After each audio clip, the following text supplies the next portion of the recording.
Could the Edmonton Oilers be interested in signing UFA Phil Kessel? Plus, could we see Milan Lucic head back to the Boston Bruins? Are the Bruins trying to get the band back together for one last run? We'll discuss the possibilities coming up next.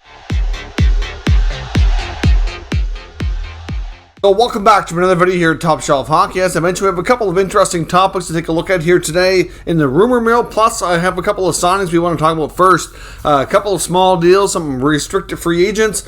One avoids arbitration, that's Max Lajoie, the Carolina Hurricanes. He signs a one-year deal. It's a two-way contract, though. $750,000 at the NHL level, $125,000 at the American Hockey League level. But there is a clause that he's guaranteed $200,000 total. So therefore, I would suspect they're going to try to pretty much guarantee to get him some NHL games. But even if he doesn't, they still have to pay him at least $200,000 for the entire season. So obviously, in some of these cases, it sounds like, why would you go to arbitration over a one-year, two-way deal? And some of these guys, it might not seem like a lot because we're usually talking about bigger contracts.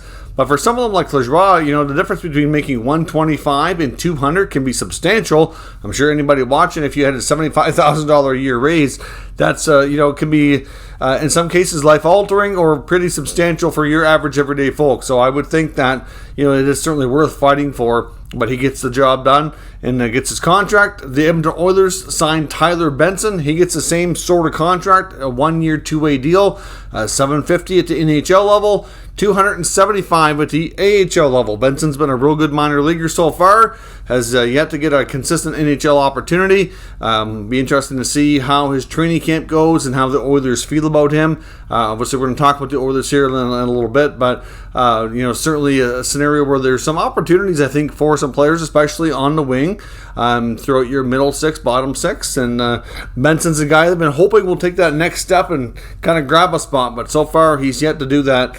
And we'll see if the Oilers do end up making any moves later on. He could become trade bait because he's getting to that point where he's an older prospect now, and kind of it's kind of like a make it or break it type of contract for a guy of his age and level of experience at the minor pro level. Now on to the rumor section now. Now, could the Edmonton Oilers be interested in signing Phil Kessel? Now, the rationale behind this in the rumor mill is simply this: is obviously the Oilers brought in some veteran players, some guys with some pedigree, some past experience winning. So we're mainly talking here about a guy like Duncan Keith. I know that Keith acquisition contract, everything that Ken Holland did was certainly highly criticized. You can say what you want about Duncan Keith. I think he did an okay job. And then, of course, he lets the Oilers off the hook a year early by retiring. So certainly a situation where, he came in, he served his purpose.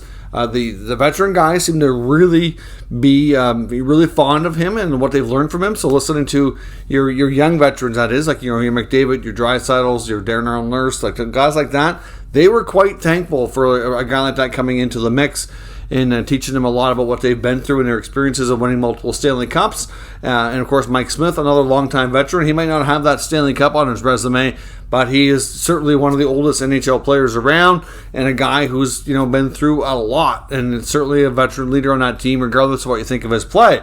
Now, of course, those guys are not going to be there this year. We saw a lot of the younger Oilers and that young core, like your Leons and your Connors and your Darnell Nurses, to get some pretty valuable experience last year, winning a couple of rounds, going to the conference final. But it would certainly be worth a while having another player who has experience, who has the Stanley Cups to their resume, come in and be that other force as well. I mean, look at the Avalanche. Look at guys like Helm and Cogliano. It doesn't matter if they've won before or not. Like this, that veteran guy who's been around the block a number of times.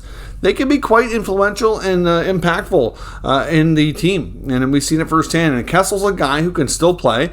He didn't score a ton last year, but was a good playmaker. He got lots of assists and still being, good point-wise. And I think for this point, Phil's probably just being picky on where he's going to end up with for his career. I'm sure there's been at least some offers out there.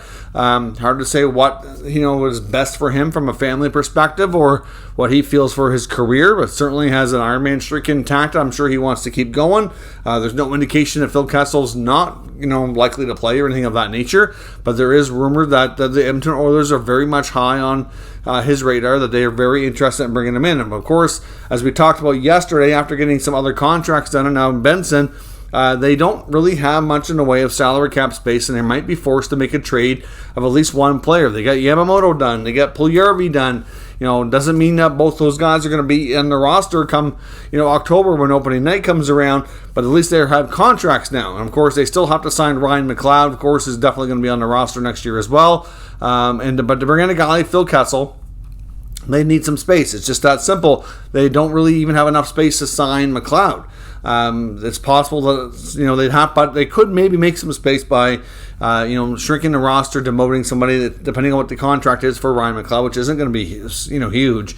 They might be able to wiggle the roster around without moving anybody out, but to do anything else, you're going to have to. So you're looking at players like a Warren Foegele or maybe a Puljujarvi. Like we talked yesterday, that the Montreal Canadiens had interest in Puljujarvi dating back to the NHL draft, and there's some rumors that would they possibly reignite that interest and get it going again. Well, at this point, we don't have a firm reason to think it's going to happen, but something that happened before and was talked about. A lot of times you see that when you get their early stages right before the draft. It seems like that's when the most trade talk seems to take place. Some of it takes place, and then a lot of it, sometimes they just laid the groundwork for a deal to be done later, whether it be at the deadline or the end of the somewhere partway through the season or something of that nature. So certainly interesting situation to watch. I think the Oilers would be a good fit for Phil Kessel. He can play again like he did with the Penguins, a smaller role, obviously be lower in the lineup, take the pressure off, and have a chance to win another Stanley Cup, or at least a shorter term,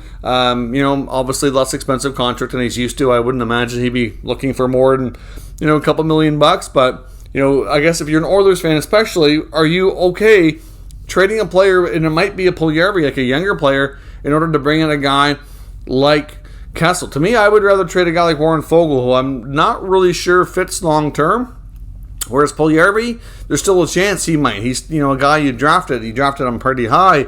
Obviously the relationship's had its ups and downs. He's come back. Went to Finland for a while, come back, and you'd hate to see him go for maybe a year or so of Phil Kessel, and then see him really come together somewhere else. So there's certainly interest in Phil, but it might take a guy like that to go to make it happen. So let me know your thoughts on that possibility and what the Oilers should do in that regard down in the comment section. Now on to the Boston Bruins. I want to look at an article here from Boston Hockey Now talking about the possibility of Milan Lucic going back to the Boston Bruins. Now, to be honest, I think this is mostly stemmed from a lot of the current and former Bruins gathering together to celebrate Tuukka Rask, who had a wedding ceremony over in Italy. A lot of Bruin contingents are there. We saw, Lucic there. We saw Torrey Krug. We saw, of course, the current Bruins, even the injured Bruins like McAvoy, Marchand were there, Pasternak, Krejci, a whole bunch of them, having a great time, celebrating Tuukka Rask. They were there, looked like a few days early, had lots of time to hang out, catch up, have some fun, and it's kind of gotten a lot of people talking. There's already rumors that have been dating back a couple of months now that Bergeron's likely going to return on a short-term contract. Krejci likely comes back on a short-term contract, and now there's buzz. Could the Flames move Lucic back to the Boston Bruins? Now, we know that the Lucic contract's not overly favorable. Obviously, when he signed that contract, he was being a lot more productive, and it went downhill pretty quick. And for the last number of years, Lucic has been about a 20-point player, but he does have those intangibles a lot of people talk about, a lot of coaches like. I'm sure Sutter does like what Lucic brings to the table. Ultimately, it's, he can play in the bottom six. He can protect his teammates. He can drop the gloves as necessary. He can be that enforcer who can play a regular shift if you need him to be. When the trade happened, sending him to the Calgary Flames, there was already part of his salary retained, so his contract hit is already down from $6 million down to $525. So, of course, the Flames could retain a little bit lower. It's believed, according to this article, that obviously Sutter likes Lucic, so there may be a bit of a tug of war there between the GM and the coach, should they be talking about a potential move. But it's believed that Tree Living would be open to it if the Bruins are willing to kind of sweeten the deal a little bit here. So and that Calgary could retain a little bit to knock the cap hit down. But what are they going to send back is the big question. Obviously, if you look at the Boston Bruins roster, a couple players they would probably like to part with would be Craig Smith or Nick Foligno. Those contracts are not aging well. Maybe they do a swap from one unfavorable contract to another. I don't know. They're both only 1 year left, less money.